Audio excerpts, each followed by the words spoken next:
हरे कृष्णा सभी को। आज की वीडियो में मैं आप सबके लिए वैशाख मास की कथा का 18वां अध्याय लेकर आई हूँ। अगर आप मेरे चैनल पर नए हैं तो मेरे चैनल को सब्सक्राइब कर लीजिए और साथ में ही बेल आइकन को प्रेस कर दीजिए ताकि सभी वीडियो की नोटिफिकेशन आपको मिलती रहे। तो आइए शुरू करते हैं कथा को।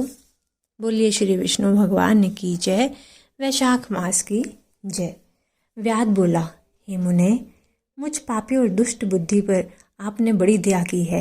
हे साधो, मैं आपका शिष्य हूँ। मेरे ऊपर दया करके ऐसा उपदेश दीजिए कि जिससे फिर मेरी बुद्धि दुष्ट हो, अनर्थ कार्य करने में प्रवृत्त ना हो।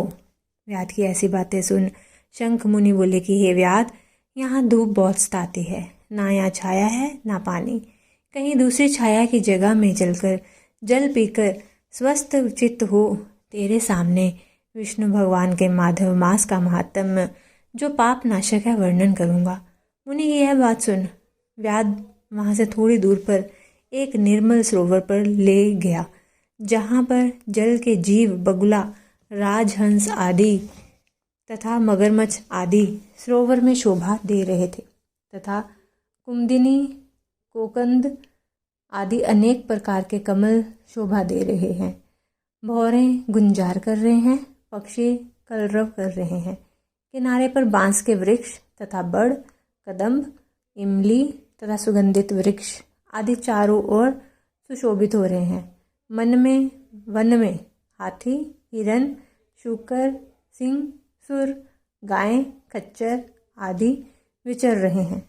बंदर, लंगूर आदि छलांग मार रहे हैं। प्रचंड पवन के वेग से वृक्ष झुक रहे हैं। मुनि ने उस रमणीक सरोवर में जाकर स्नान किया और वस्त्र धारण कर नित्य कर्म पूजन आदि से निश्चिंत हो फल खाए।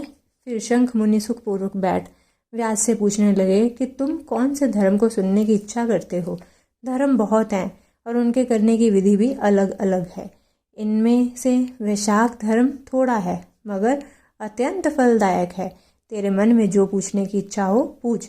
तब हाथ जोड़कर व्याध बोला कि महाराज, मुझे कौन सा कर्म करने से तमोगुणमयी यह व्याध योनि मिली और किस कर्म से मेरी ऐसी बुद्धि हो गई जो महात्मा की संगति हुई।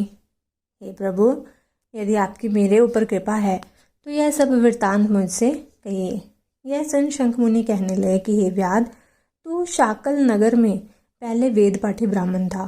तेरा नाम स्तंभ था और श्री वत्स गोत्र में तेरा जन्म हुआ था। एक वैश्या से तेरा प्रेम था।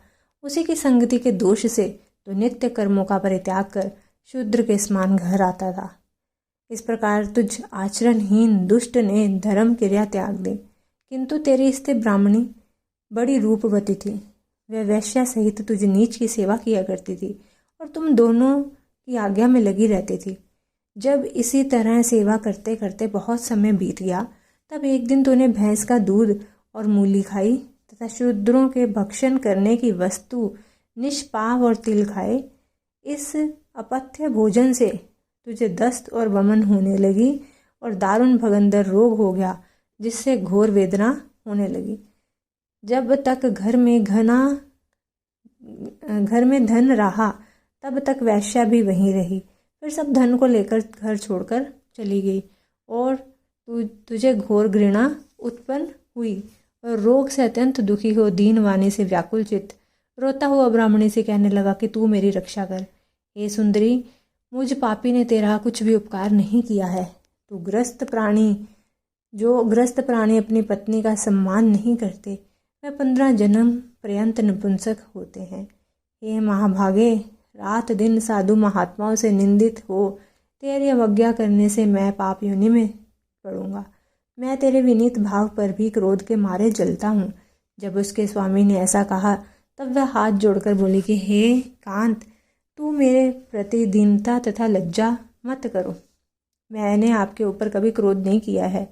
मैंने पूर्व जन्म में पाप किए हैं, उनके भोगने में कुछ दुख नहीं है। ऐसे दुखों को सहन करे वही साध्वी स्त्री और उत्तम पुरुष है। अपने पिता और भाइयों से धन लाकर वह शीर्षाई विष्णु भगवान की पूजा और तेरी सेवा सुशूरसा से लगी रही। दिन रात मलमूत्र धोकर शुद्ध करके और तेरे जो कोड़ पर गए थे उन्हें धीरे धीरे निकालती। रात दिन नींद त्याग कर दुख में दुखी हो कहने लगी कि हे पितृ सर्वों, तुम मेरे पति की रक्षा कर रोगहीन और पाप रहित करो। और चंडिका श्री गणेश जी, शनिश्चर जी से प्रार्थना करती थी कि मेरे पति निरोग होकर 100 वर्ष तक जीवित रहें। ऐसे वह देवी प्रतिदिन किया करती थी। तब एक दिन देवल नाम के मुनि वैशाख में गर्मी के मारे संध्या समय घर पर आए। तब तेरी स्त्री ने रोग नाशक वैद्य समझकर उनके चरण धोकर जल सिर पर छिड़क लिया और गर्मी से व्याकुल महात्मा को तेरी आज्ञा लेकर शरबत पिलाया, जिससे उनको शांति मिली। दिन निकलने पर वह मुनि जैसे आए वैसे ही चले गए। थोड़े दिन बाद तुझे सन्निपात हो गया। तब तेरी स्त्री ने त्रिकुटा पिलाया तो तूने उसकी उंगली काट ली और तेरी दांती बिछ गई। तू अपनी सुंदर शैया पर उसी वैश्या का ध्यान करता हुआ मर गया।